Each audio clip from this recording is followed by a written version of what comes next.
eu fiz essa pizza colocando essa fatia por último de propósito, porque não é desconsiderar a importância da testosterona como um lugar para, de repente, você ter momentos de desejo. Não é à toa que na nossa fisiologia, os momentos de pico de testo, né, naquele período periovulatório, é o momento em... A biologia, ela é patriarcal, né? O nosso corpo, ele foi feito para engravidar, parir e parar de funcionar. A sociedade que está ajudando a gente, e por isso a gente vai precisar da ciência e de tudo mais para poder deixar a gente existindo com toda essa liberdade, porque né? a medicina é isso, né? Exato. Às vezes eu vejo uns discursos naturalistas e eu fico um pouco preocupado. Exato. Porque, gente, a medicina, ela é antinatural. É. A gente toma vacina, É. a gente trata doenças, a gente trata Sim. o câncer, porque a gente é uma resistência ao ambiente. Porque senão nós vamos morrer com 50, Isso, 60. exato. É sobre isso. É sobre isso. Então, a função do ginecologista também é fazer com que a mulher, né, entenda que se conhecer é poder, Sim. justamente para ela poder viver onde ela tá, né? Exato. E aí, a pílula anticoncepcional, que é o grande vilão desse exame, porque claramente esse exame vai vir zerado, é o objetivo dessa pílula fazer isso com a testosterona, né? E aí a gente precisa explicar o quanto, primeiro, os exames não representam necessariamente a realidade, porque a gente não tem testes favoráveis para dosar o nível de testosterona que as mulheres têm circulantes. Mas mais do que isso, né? Para tirar o protagonismo da testosterona, para ter um espaço de querer desejar, né? Falar sobre tudo isso que a gente falou aqui por horas. Para daí sim pensar em mexer na contracepção, de repente, se for o caso, em acrescentar testosterona em algum momento. A gente vai acrescentar em algum momento. Mas não sem antes passar por tudo isso com detalhes e sempre revisitar esses detalhes, né? Porque a vida é movimento. Então, todas essas fatias vão estar o tempo todo também se transformando. E eu posso estar no auge de testosterona e me ver ainda sem desejo. E aí, isso é muito cruel com a mulher, né? Se a gente não perde esse tempo explicando toda a complexidade do que somos nós, a gente dá voz a essa resposta que ela busca, né? De querer esse hormônio mágico, é distanciar ela da verdade dela mesma e não dá a possibilidade disso ser perene, né?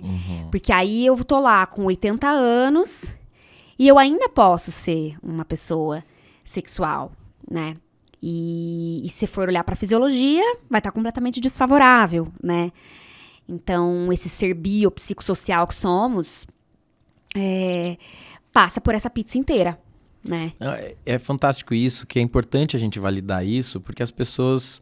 A testosterona hoje, ela tá num lugar muito doido, porque ela é amada e odiada ao mesmo tempo. Então, a gente não tá dizendo que não exista reposição. Se ela for só odiada, vai ser péssimo também. Casos específicos, a gente vai sim utilizar a testosterona como uma ferramenta de melhorar essa libido.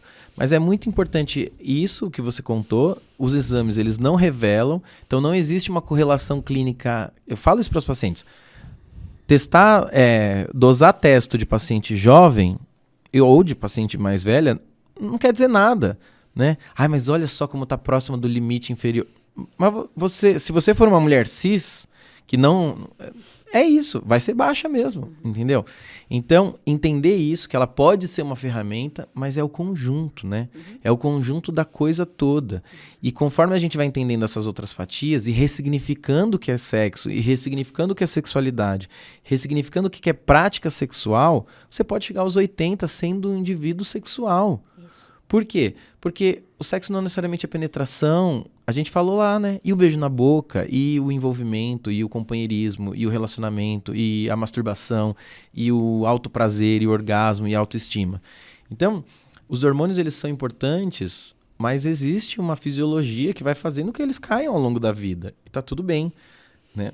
Se a gente focar só no corpo e esquecer que existe todo um aspecto social, de autoconhecimento, de existencial mesmo, né? A libido tá muito aí, né? O pessoal da psicanálise fala muito isso, sobre essa força vital, que é você morder a vida com todos os dentes e você querer a coisa acontecer.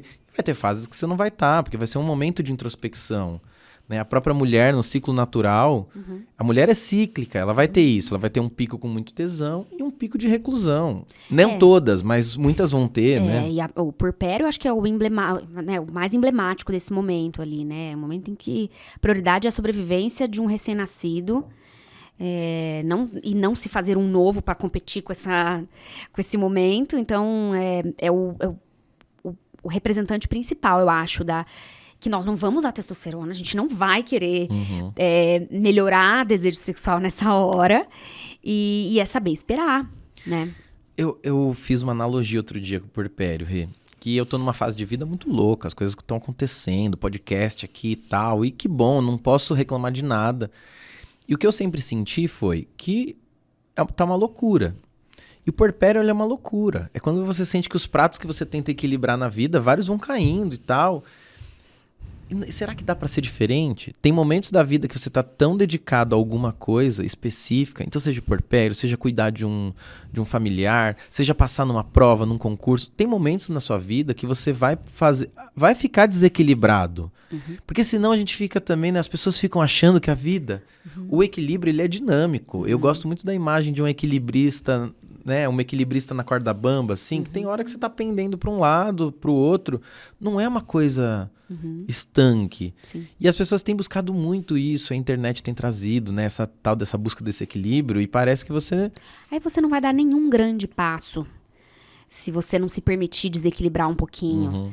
Porque os grandes saltos da nossa vida profissional, pessoal, passam por se desequilibrar para dar uma atenção plena para alguma coisa, deixando vários pratinhos cair e depois você resgata. Eu acho que isso é importante ao longo da vida, mirar num lugar, né, com um mínimo de equilíbrio, querer voltar para esse trilho, mas se autorizando a sair um pouquinho dele para você dar os saltos da sua existência, né? E porque essas fatias que você trouxe, elas são todas do mesmo tamanho, né? Eu gosto que teve uma colega, uma seguidora sua, que comentou, e os hormônios são bem fininhos. E daí você comenta assim, olha, eu gosto de dizer que todas as fatias são iguais. Porque senão você fica também... Uma coisa é você, numa fase da vida, priorizar uma coisa a outra. Então, eu tô numa fase que eu tô priorizando mais autoconhecimento. Não, eu tô numa fase que eu tô priorizando mais autoestima. Eu tô numa fase que eu tô numa quebra de tabus. Então, eu tô experimentando muita coisa. Você pode priorizar, mas negligenciar alguma coisa, dizer que isso aqui conta pouco, o resto aqui conta muito, né? É não respeitar o indivíduo, né? Então, acho que é por aí mesmo.